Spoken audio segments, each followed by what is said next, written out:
Hello everyone, সকলোকে স্বাগতম জনাইছো কেৰিয়াৰ টেকাৰ ইউটিউব চেনেললৈ। সো আজি আমি ডিসকাস কৰিম ADRE। আজি আমি ডিসকাস কৰিম ADRE 2022 চনত অহা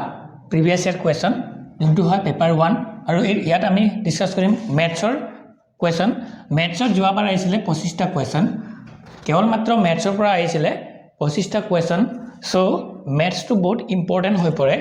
ADRE গ্ৰেড 4 এটো গ্ৰেড 4 এক্সামৰে হয়, গ্ৰেড 4 এক্সাম হোক বা গ্ৰেড 3 এক্সামৰে হোক। সো সেই কাৰণে আমি এটা ম্যাথ স্পেশাল কোৰ্স লৈ আহিছো য'ত স্ক্ৰিনত আপোনালোকে দেখা পাব যে কমপ্লিট ম্যাথছ আমি ডিসকাস কৰিম তাত। সো তাত প্ৰিভিয়াস ইয়াৰ কোৱেশ্চনৰ ডিসকাস কৰা হ'ব, কমপ্লিট ম্যাথছ ডিসকাস কৰা হ'ব। লগতে কিছুমানৰ যদি ডাউট কিবা থাকি যায়, কাৰোবাৰ যদি ম্যাথছ বুজিবলৈ অসুবিধা হয় আৰু যদি কাৰোবাৰ কিবা ডাউট থাকি যায় তো WhatsApp ডাউট গ্ৰুপো এটা খোলা হ'ব। তাত আপুনি WhatsAppত কিবা ডাউট হলে মানে আপুনি তাত মেসেজ কৰি কিনে বা ফটো দি কিনে আপোনালোকে ডাউটটো ক্লিয়াৰ হ'ব পাৰিব। সো আপোনালোকে স্ক্ৰিনত দিয়া নাম্বাৰ আছে বা আমাৰ কেৰিয়াৰ টেকাৰ এপছটো ডাউনলোড কৰি কিনে আপোনালোকে তাৰ পৰা কোৰ্স ল'ব পাৰিব, অথবা উক্ত নাম্বাৰত আপোনালোকে যোগাযোগ কৰি কিনে কোৰ্সটো ল'ব পাৰিব। সো বলক আজি প্ৰিভিয়াস ইয়াৰ কোৱেশ্চনটো আমি ডিসকাস কৰিম যোৱা বছৰ 2022 চনত অহা গ্ৰেড 4 পেপাৰ 1 ৰ কোৱেশ্চন হ'ব। ঠিক আছে, কোৱেশ্চন নম্বৰ 1 আৰু পেপাৰ অনুযায়ী 61 নম্বৰ কোৱেশ্চন হয়। দিয়া আছে if 4/5 plus minus 3/10 equal to x plus 1:1/2 then what will be the value of x? যদি 5/4 যোগ বিয়োগ 10/3 সমান x যোগ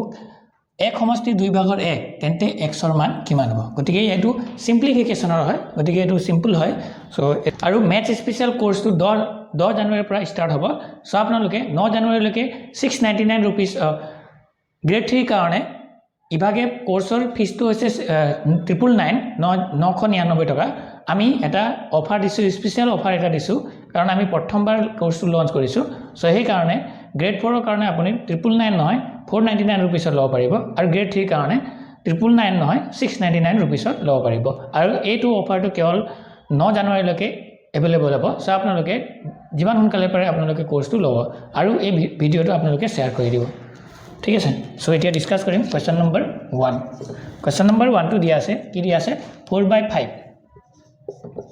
আৰু কম্পিটিটিভ এক্সামত কি হয়, যিমান আমি কমকে লিখো সিমান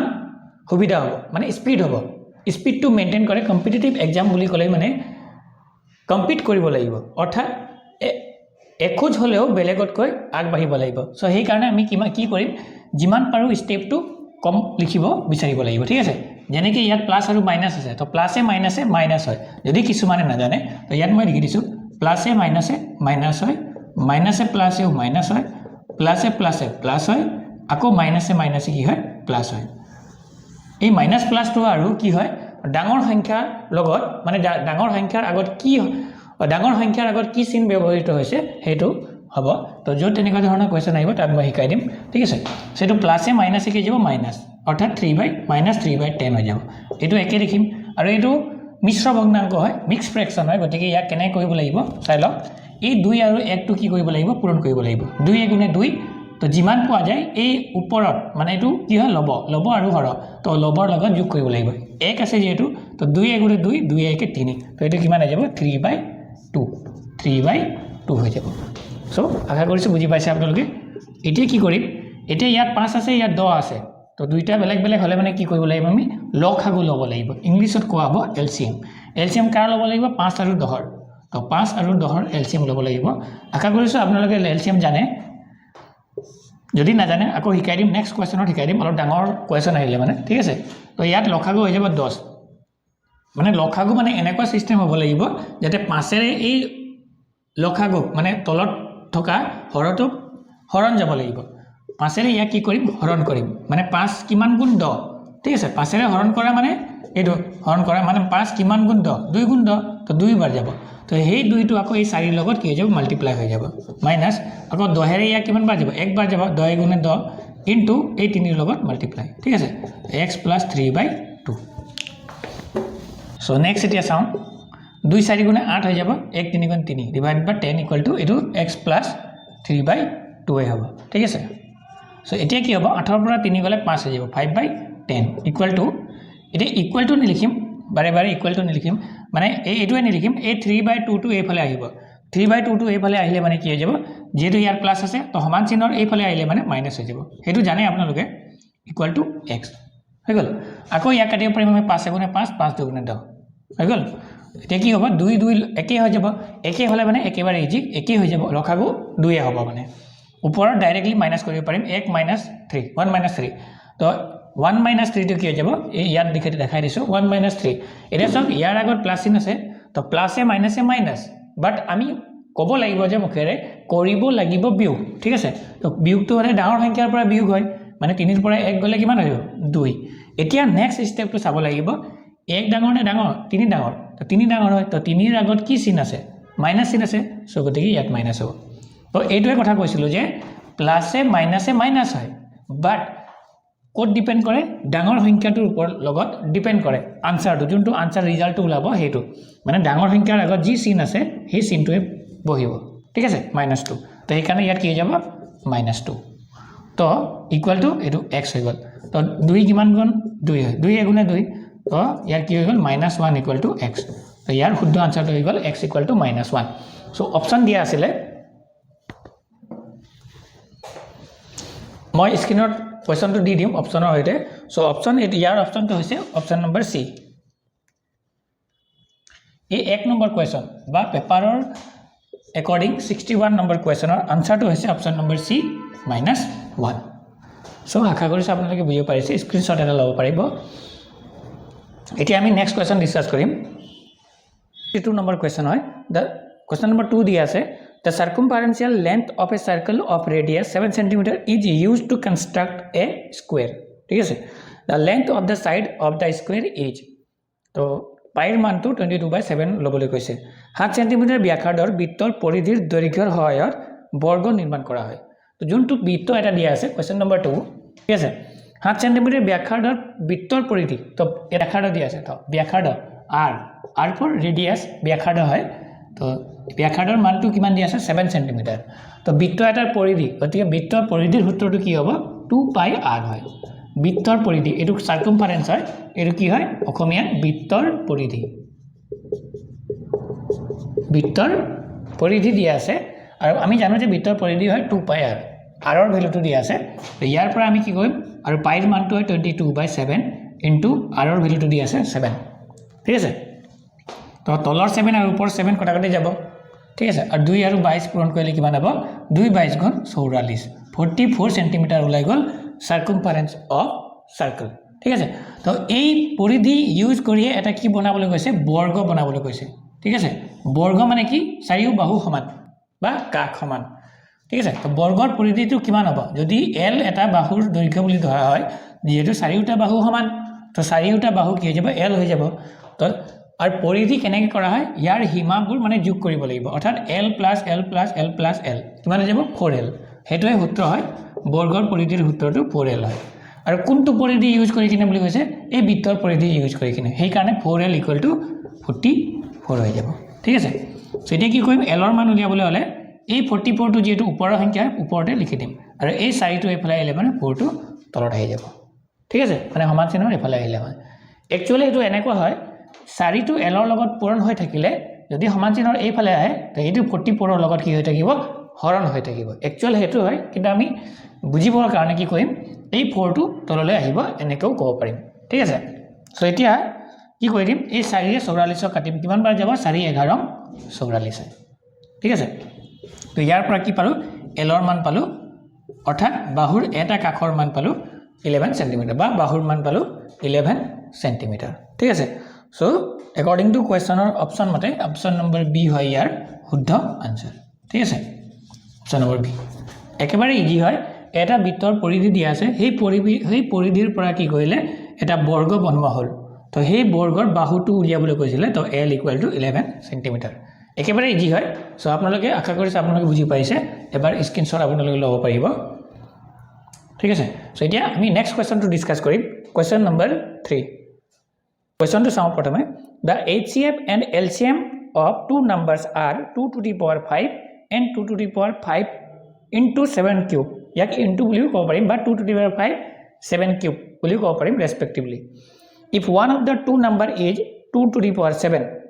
ঠিক আছে দুটা নাম্বার এটা নাম্বারটো দি আছে 2 to the power 7 then the other number is দুটা সংখ্যাৰ গসাগু আৰু লসাগু ক্ৰমে 25 আৰু এইটো 2 to the power 5 হ'ব লাগিছিল ঠিক আছে 2 to the power 5 7 কিউব যদি দুটা সংখ্যাৰ এটা এই 27 নহয় এটো 2 to the power 7 হ'ব লাগিছিল 2 to the power 7 হয় তেন্তে আনটো সংখ্যা কি হ'ব মানে তো কোৱেশ্চনটো চাই লওঁ আমি ইয়াৰ এটো হয় এলসিএম এইচসিএফ ৰ কোৱেশ্চন হয় লগতে এটো চাৰ্জ এণ্ড ইনডাইসেসও মিলাই দিছে মানে মিক্স কৰি দিছে ঠিক আছে তো আমি জানো যে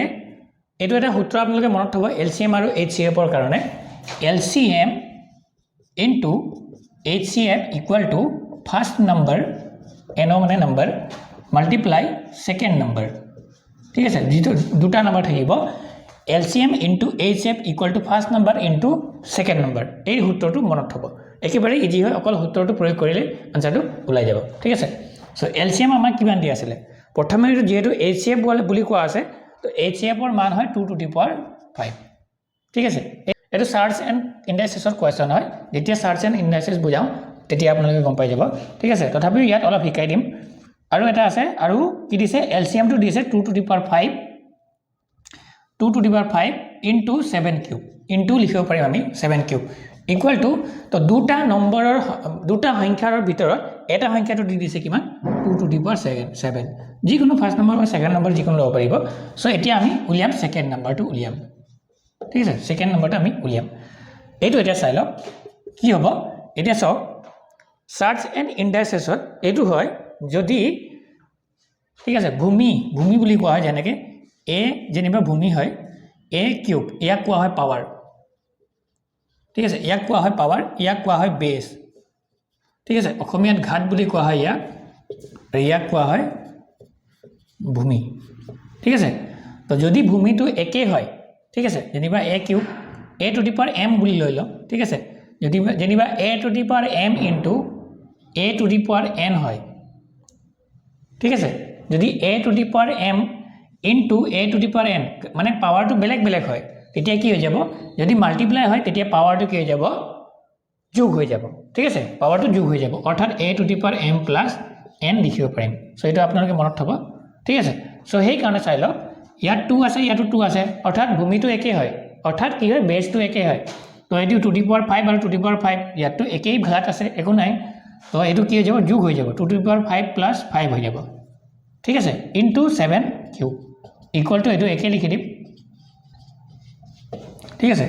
সো এতিয়া কি হৈ যাব 2 to the power 5 plus 5 কিমান হৈ যাব 2 to the power 10 হৈ যাব ঠিক আছে into 7 cube equal to 2 to the power 7 হৈ যাব সেকেন্ড নাম্বার ঠিক আছে এতিয়া কি কৰিম এটো যেহেতু ওপৰৰ সংখ্যা হয় তো ওপৰৰ সংখ্যা ওপৰতে লিখিম 2 to the power 10 into 7 cube আৰু এই 2 to the power 7 টো যদি এইফালে আহি যায় তেতিয়া কি যাব তলত হৈ যাব 2 to the power 7 equal to second number যোনটো আমি উলিয়াব লাগিব ঠিক আছে সো এতিয়া ওপৰত কৈ দিছো অলপ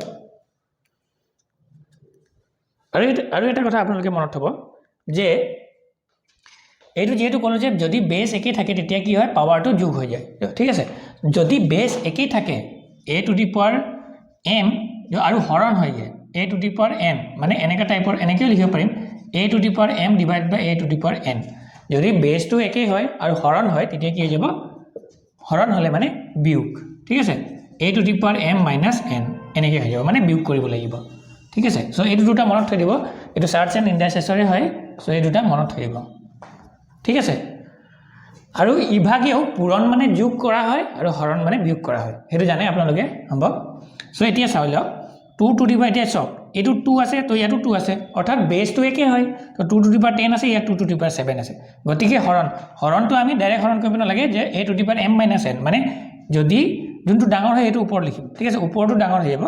2 to the power 10 minus 2 to the power 7 হৈ যাব বা পাৱাৰটো মানে মাইনাস কৰি দিম ঠিক আছে তো ইয়াৰ পৰা এটো চাব তো 2 to the power 10 minus 7 হৈ যাব ঠিক আছে বুজি পাইছে আশা কৰিছো into 7 cube equal to ইয়াত কি থাকিব এইফালে অকল সেকেন্ড নাম্বাৰটো থাকিব মানে যোনটো আমি উলিয়াব লাগিব আৰু ঠিক আছে সো এটো 2 to the power 10 10 পৰা 7 গলে কিমান হৈ যাব 3 তো 2 cube into 7 cube হৈ যাব आंसर তো এটো হৈ গল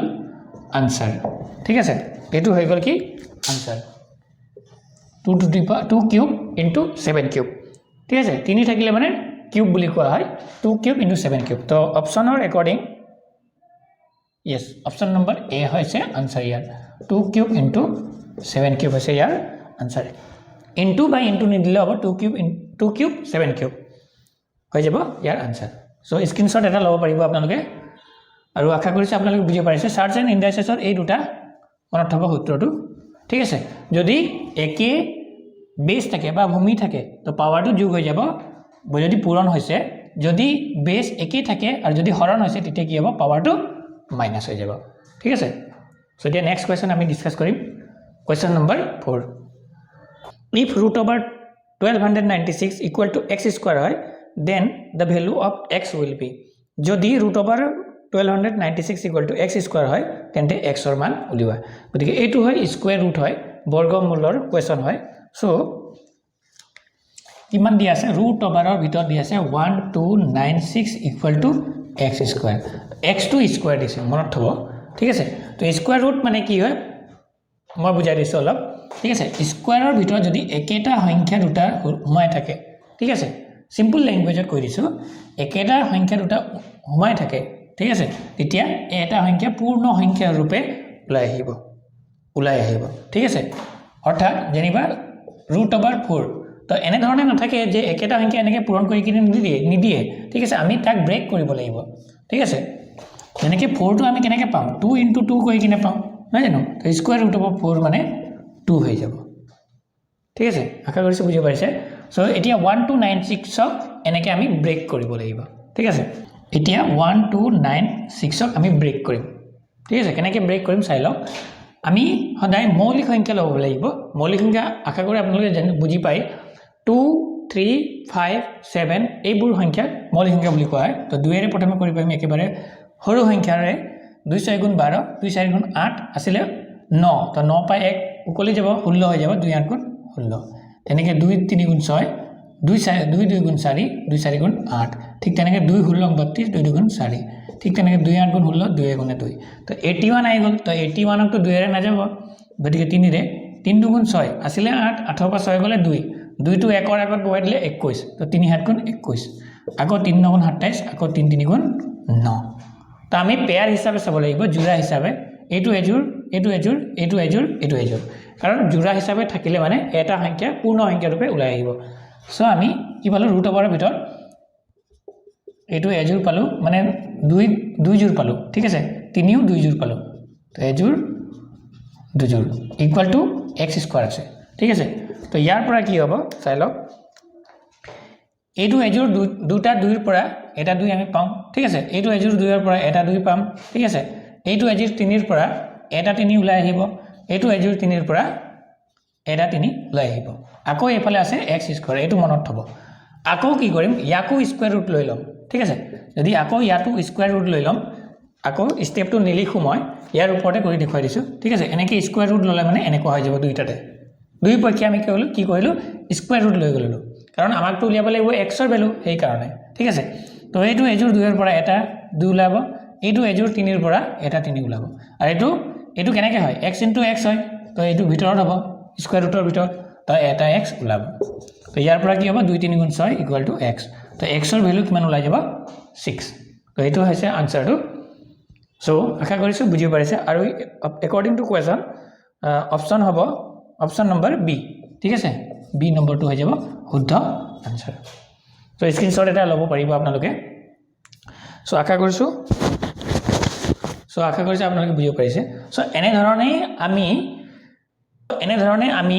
ম্যাথ স্পেশাল কোৰ্সত বেসিকৰ পৰা শিকাম সো আপোনালোকে এই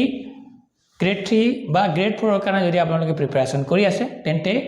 ম্যাথ স্পেশাল কোৰ্সটো আপোনালোকে ল'ব পাৰিব ঠিক আছে সো এতিয়া নেক্সট কোৱেশ্চন আমি ডিসকাস কৰিম কোৱেশ্চন নম্বৰ 5 এই কোৱেশ্চন পেপাৰ সমূহ আপোনালোকে টেলিগ্ৰাম আমাৰ গ্ৰুপ আছে ঠিক আছে কেৰিয়াৰ টেকাৰ বুলি টেলিগ্ৰাম গ্ৰুপ আছে গতিকে সেই টেলিগ্ৰামত গ্ৰুপত গৈ কিনে আপোনালোকে জয়েন হ'ব পাৰিব আপোনালোকে তাৰ পৰা এই পিডিএফ টো ডাউনলোড কৰিব পাৰিব প্ৰিভিয়াস ইয়াৰ কোৱেশ্চন পেপাৰৰ পিডিএফ টো ঠিক আছে কোৱেশ্চন নম্বৰ 5 দিয়া আছে Bijit purchased an article for 800 rupees and sold the article such that the gain is 20% of its selling price the selling price is তো কি কইলে বিজিত নামৰ ব্যক্তি এজন আছিল বিজিতে 800 টকাত এটা সামগ্ৰী ক্ৰয় কৰি বা কিনি কিনে মানে ক্ৰয় কৰা মানে কিনা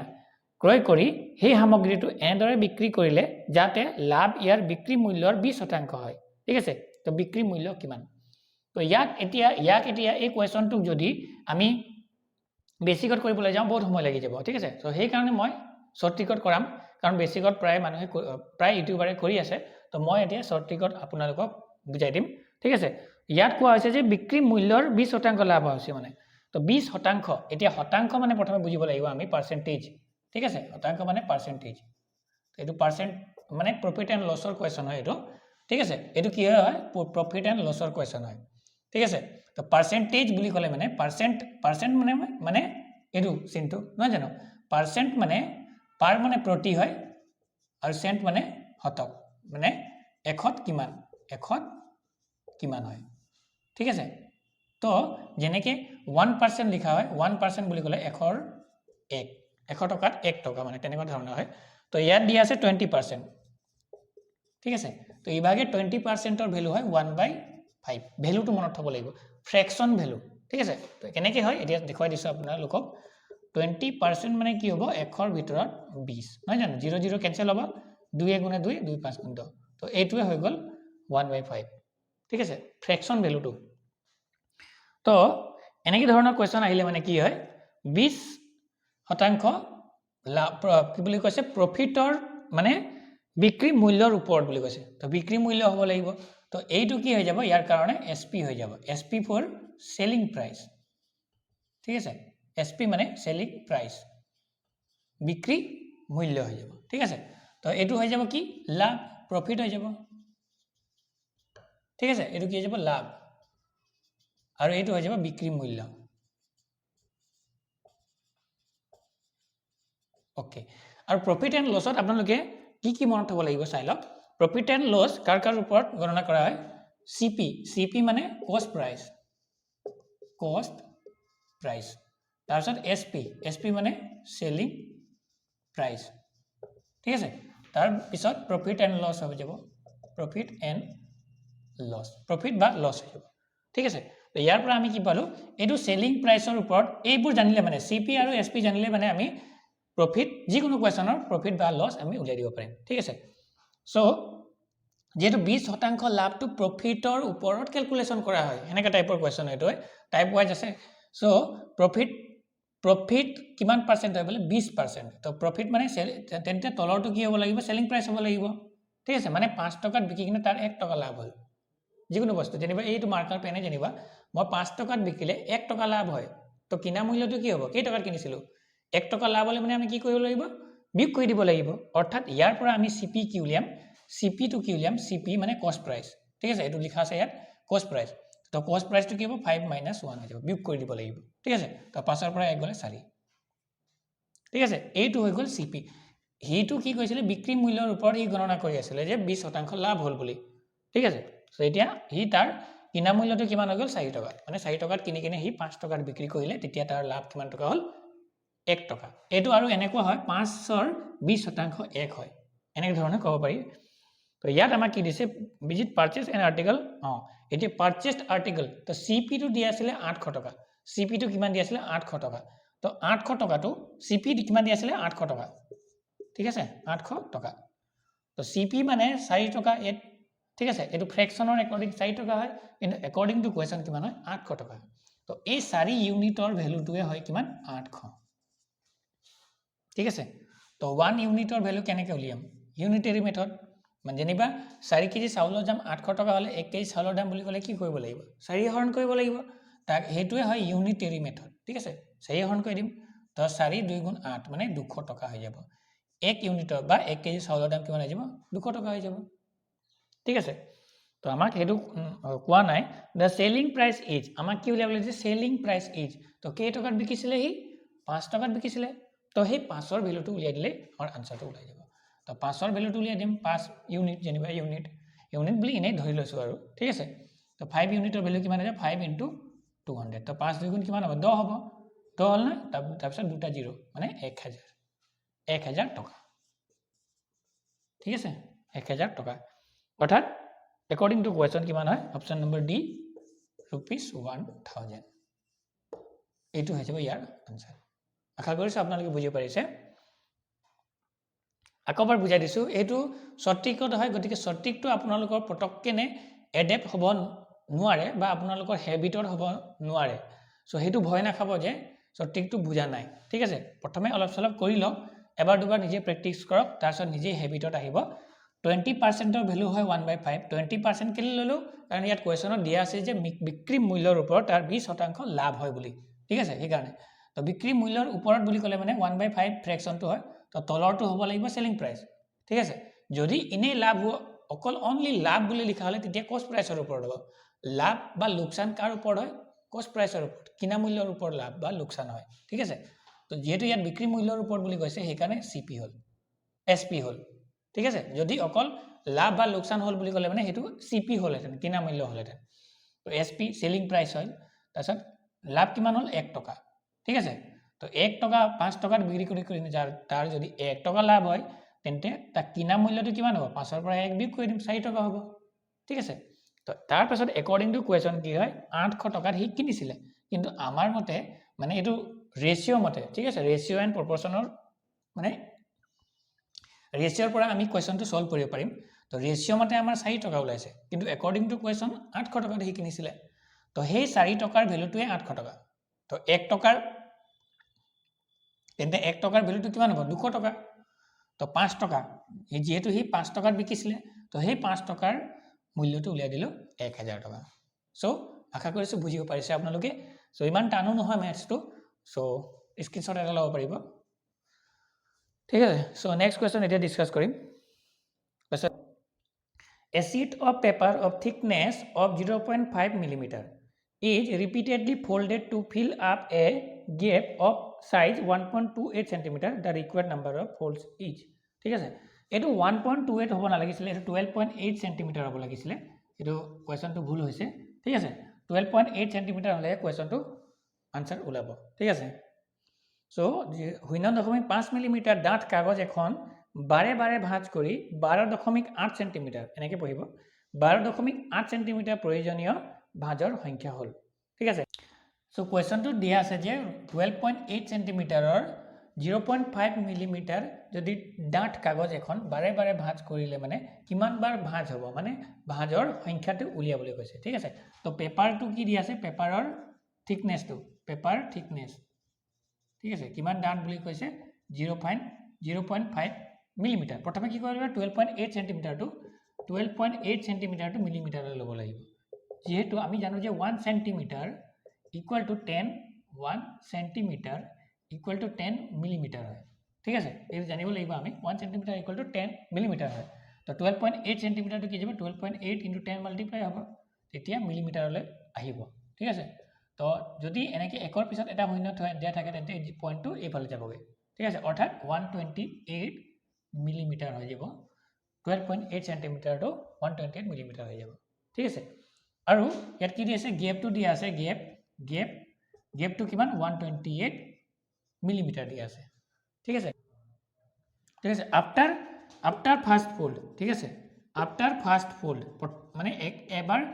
একবাৰ ফোল্ড কৰোতে তো একবাৰ ফোল্ড কৰোতে যেনিবা ইয়াৰ পৰা ঘূৰিলে ইয়ালৈকে মানে দুইবাৰ টাচ হ'ব নে নহব মানে দুইবাৰ হৈ যাব ঠিক আছে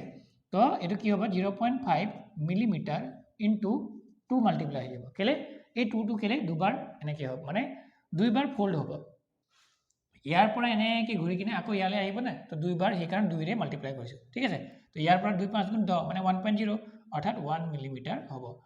তো এনে ধৰণে আমি গৈ 128 মিলিমিটাৰ লৈকে আমি পাব লাগিব আফটাৰ সেকেন্ড ফোল্ড এটা সেকেন্ড টাইম ফোল্ডৰ পিছত সেকেন্ড ফোল্ডৰ পিছত কি হৈ যাব কিমান ওলালে 1 তো 1 ইনটু 2 হৈ যাব তো ইয়াৰ পৰা ওলাব 2 মিলিমিটাৰ ঠিক তেনেকে থাৰ্ড ফোল্ড কৰোতে আফটাৰ থাৰ্ড ফোল্ড তো কি হ'ব এইটো 2 টো আকৌ 2 ৰ লগত এই 2 টো মাল্টিপ্লাই কৰিয়ে থাকিব লাগিব 2 দুগুণ 4 মিলিমিটাৰ হৈ যাব ঠিক আছে তেনেকে ফোৰ্থ ফোল্ডৰ পিছত কিমান হৈ যাব 4 ইনটু 2 তো 8 হৈ যাব তেনেকে ফিফথ কৰোতে কিমান হৈ যাব 8 ইনটু 2 ইকুয়াল টু 16 হৈ যাব ঠিক তেনেকে সেভেন্থ কৰোতে 7 ফোল্ডৰ পিছত কিমান হৈ যাব 16 ইনটু 2 216 যে কিমান হয় 32 ঠিক তেনেকে 8 ফোল্ডৰ পিছত কিমান হৈ যাব 32 ইনটু 2 কিমান হৈ যাব 64 হৈ যাব ঠিক আছে তেনেকৈ 9th ফ'ল্ড কৰোঁতে ক'ত গণ্ডগোল নেকি 2 3 4 5 অ'কে সৰি ইয়াত 6 হ'ব লাগিছিলে 6th এইটো 7th ঠিক আছে এইটো 8 হৈ যাব ঠিক আছে 8 ফ'ল্ড কৰোঁতে কিমান হৈ যাব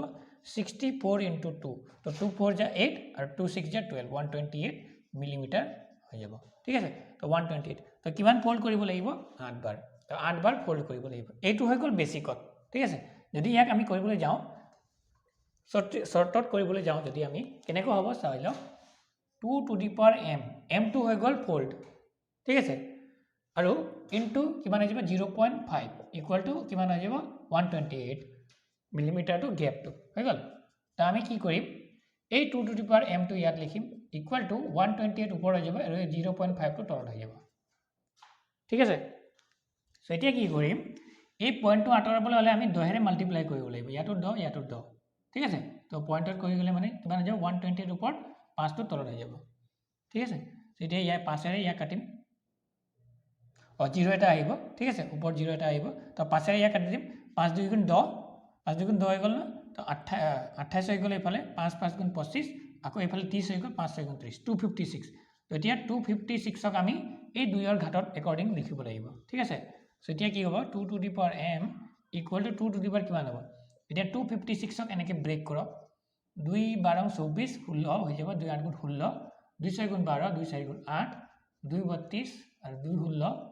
तो 2 8 गुण 16 2 4 गुण 8 2 2 गुण 4 1 2 3 4 5 6 7 8 হৈ গ'ল ন 2 to the power 8 কিমান হৈ গ'ল 2 to the power 8 আলটিমেটলি এটো চাই লওক 2 4 8 16 32 64 128 এনেকৈ ওলাইছে 2 4 8 16 32 64 128 এনেকৈ ওলাব মানে বুজি পাইছে সো ইয়াৰ পৰা কি পাইলো যদি সব ইয়াটো বেস একেই হৈ গ'ল ইয়াৰ পৰাও শিকিব পাৰিব বেস একেই হৈ গ'ল মানে ইয়াটো 2 ইয়াটো 2 যদি বেস একেই থাকে তো ইকুয়াল যদি থাকে তেতিয়া কি হ'ব এই m ৰ ভ্যালুটো হৈ যাব এটো 8 মানে m ইকুয়াল টু 8 তো এটো হৈ গ'ল ফোল্ড m মানে নাম্বাৰ অফ ফোল্ড কিমান বাৰ ফোল্ড হৈছিল মানে ঠিক আছে তো 8 বাৰ ফোল্ড হলে মানে তো কিমান বাৰ ফোল্ড কৰিব লাগিব কিমান বাৰ ভাঁজ কৰিব লাগিব 8 বাৰ ভাঁজ কৰিব লাগিব ঠিক আছে সো ইয়াৰ শুদ্ধ আনসাৰটো হৈছে According to question, here would the answer question paper, here would the answer to C. Option number C 8.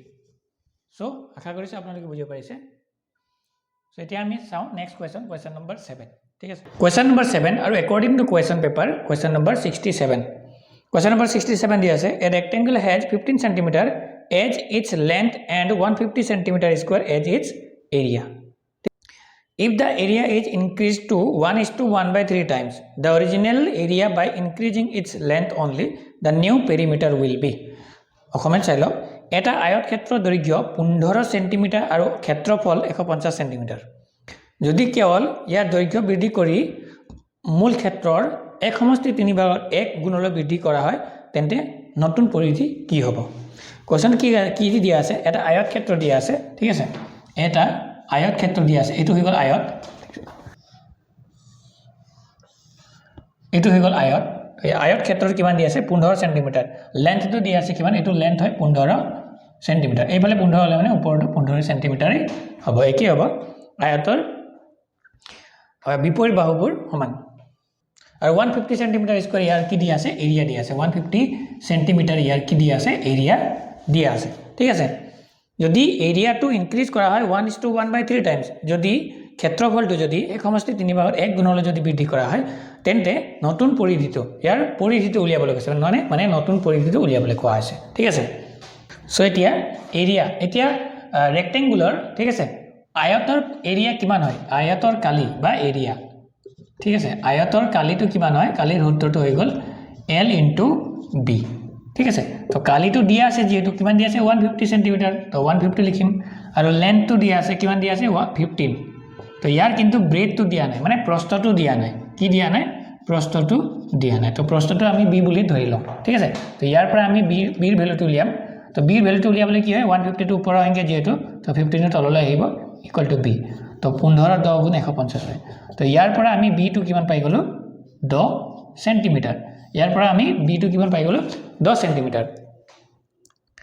এতিয়া নেক্সটটো কি কৈছে এৰিয়াটো 1:1/3 টাইমছ বৃদ্ধি কৰিব লাগিব নেক্সটটো চাই লওক নেক্সট ইয়াৰ নেক্সটটো হয় মানে নেক্সটটো কি আছে এৰিয়া কিমান আছিল 150 তো কিমান গুণ যেটো গুণ বুলি কৈছে এখানে পূৰণছিল তো 1:1/3 টাইমছ বৃদ্ধি কৰিব লাগিব ঠিক আছে তো 150 ইনটু এটো কিমান হৈ যাব 3 গুণে 3 3 একে 4 তো 4/3 হৈ যাব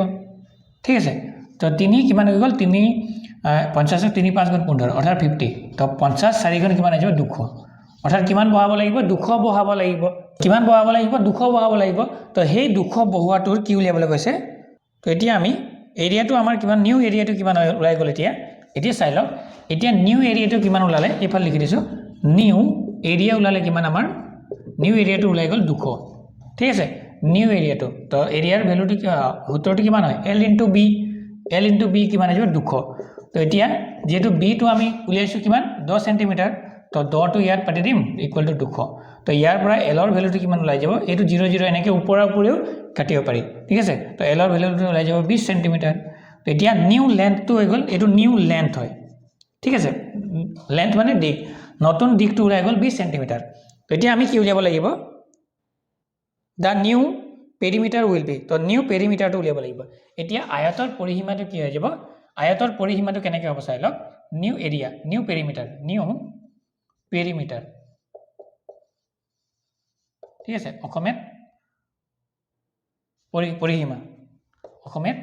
পৰিসীমা বা পৰিধিও ক'ব পাৰি ঠিক আছে পৰিসীমাটো কি হ'ব 2 হোল ইনটু L + B হয় ইয়াৰ সূত্ৰটো পৰিসীমাৰ সূত্ৰটো হৈ গল 2 হোল ইনটু দিক যোগ প্ৰস্থ ঠিক আছে তো 2 হোল ইনটু L ৰ ভ্যালুটো আমি কিমান উলিয়ালো আমি L ৰ ভ্যালুটো কিমান উলিয়ালো 20 সেমি তো 20 হৈ যাব L ৰ মান আৰু B টো হৈ যাব এটো 10 সেমি হৈ যাব তো 10 তো 2 ইনটু 10 আৰু 20 আৰু 10 যোগ কৰিলে 30 হৈ যাব তো 2 30 গুণ 60 সেমি হৈ যাব ইয়াৰ শুদ্ধ আনসাৰ হৈ গল গতিকে নিউ পেৰিমিটাৰটো কিমান ওলাব 60 সেমি অৰ্থাৎ according to question option number B answer শুদ্ধ আনসাৰ 60 সেমি so আশা কৰিছো আপোনালোকে বুজি পাৰিছে নেক্সট কোৱেশ্চন এতিয়া চাম কোৱেশ্চন নম্বৰ 8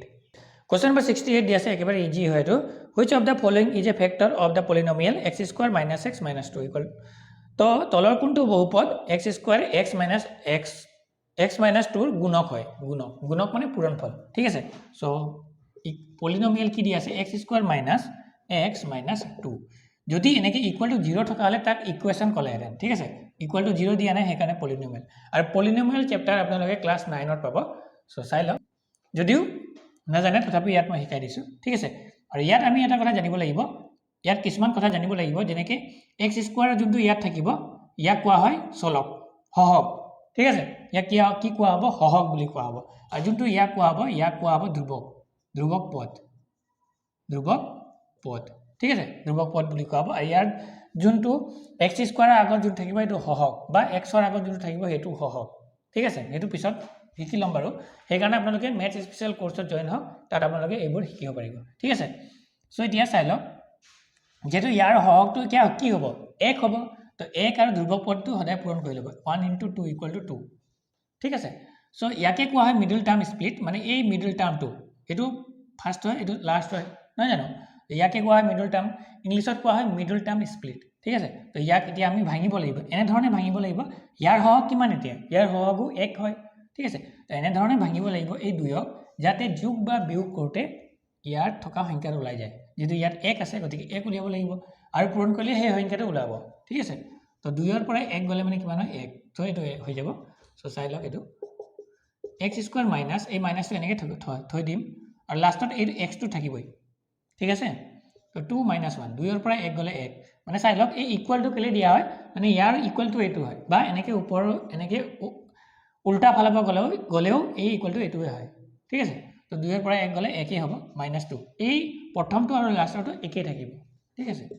তো x² মাইনাস প্লাস মাইনাস হৈ যাব -2 * x 2x হৈ যাব আৰু এই মাইনাসে কি যাব প্লাস হৈ যাব তো প্লাস x - 2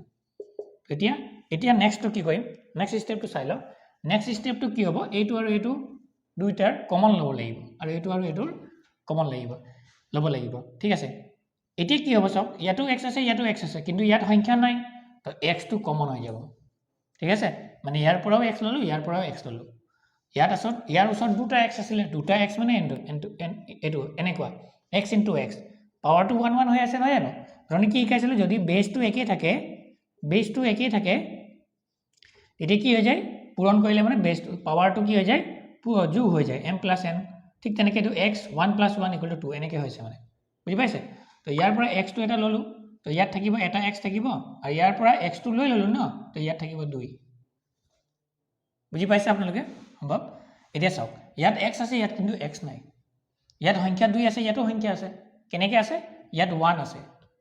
দুইটাৰ পৰা 1 টো সবৰে কমনে হয় ঠিক আছে তো এইটো x - 2 হৈ যাব এতিয়া নেক্সট আকৌ চাব ঠিক আছে এইটো x - 2 আছে ইয়াতো x - 2 আছে দুইবাৰ আছে ন ইয়াকো কমন লৈ লম ইয়াকো কমন ল'ব পাৰি মানে x - 2 টো এবাৰহে লিখিম ঠিক আছে ইকুয়াল টু থাকিলে কি এতিয়া এই x টো থাকিলে আৰু এই +1 টো থাকিলে +1 হৈ গ'ল তো একৰ্ডিং এতিয়া অপচনৰ চাই লওক কোনটো হয় গুণকটো x - 2 ঠিক আছে x - 2 অপচন নম্বৰ সি x - 2 তো এইটোৱে উলিয়াবলৈ কৈছিলে আমাক ঠিক আছে আশা কৰিছো বুজি পাৰিছে আপোনালোকে আৰু যদি ইয়াকো যদি পূৰণ কৰা হয় x * x x² এইটো ওলাব মানে লাষ্টত গৈ কিনে বুজি পাইছে তো এইটো ইকুৱেল সাইনটো এলে এনেকে এই কাৰণে দিয়া হয় যে ইয়াৰ সমানো এইটো হয় আকৌ ইয়াৰ সমানো এইটো হয় ঠিক তেনেকে বুজি পাইছে আশা কৰিছো আপোনালোকে বুজি পাইছে স্ক্ৰিনশ্বট এটা ল'ব পাৰিব সো নেক্সট কোৱেশ্চন এটা ডিসকাস কৰিম দিয়া আছে ঠিক আছে 7 12 5 11 1 4 2 1 12 17 16 1 5 আৰু 8 তো ইয়াৰ কি উলিয়াব লাগিব মিন উলিয়াব লাগিব অৰ্থাৎ গড় উলিয়াব লাগিব গড় মানে এভাৰেজ বুলিও ক'ব পাৰিম ঠিক আছে কোৱেশ্চন নম্বৰ 9 ৰ হয় আৰু একৰ্ডিং টু কোৱেশ্চন পেপাৰ 69 কোৱেশ্চনৰ আনসাৰ হয় তো গড় আমি কেনেকৈ উলিয়াও হয় এভাৰেজ বা গড় ঠিক আছে গড় অসমীয়াত এভাৰেজ বা মিন বুলিও ক'ব পাৰিম ঠিক আছে সো sum of number হয় মানে সংখ্যাবোৰৰ যোগফল ঠিক আছে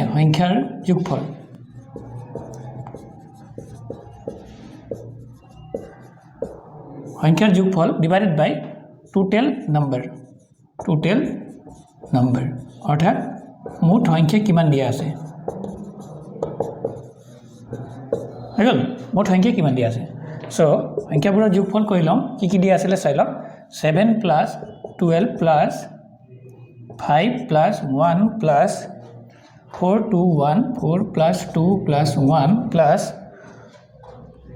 12 17 16 12 17 16 +